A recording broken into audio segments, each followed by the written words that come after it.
নারায়ণগঞ্জে বৈষম্য বিরোধী ছাত্র আন্দোলনে গুলিবিদ্ধ হয়ে আবুল হাসান সুজন নিহতের ঘটনায় সাবেক প্রধানমন্ত্রী শেখ হাসিনা ও সাবেক সংসদ সদস্য শামীম ওসমান সহ ৪৮ জনের নাম উল্লেখ করে হত্যা মামলা করা হয়েছে।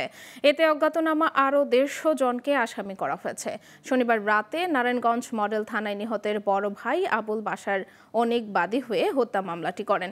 এ মামলায় অন্য আসামিদের মধ্যে রয়েছেন নারায়ণগঞ্জ ৫ আসনের সাবেক সংসদ সদস্য ও বিকেএমইএ সভাপতি সেলিম ওসমান, শামীম ওসমানের ছেলে অয়ন ওসমান, ভাতিজা আজমেরি ওসমান, শ্যালক বিসিবি পরিচালক তানভীর আহমেদ টিটু, নারায়ণগঞ্জ সিটি কর্পোরেশনের মেয়র ডাক্তার সেলিনা হায়াত আইভীর ছোট ভাই, মহানগর যুবলীগের সাধারণ সম্পাদক আহমদ আলী রেজা।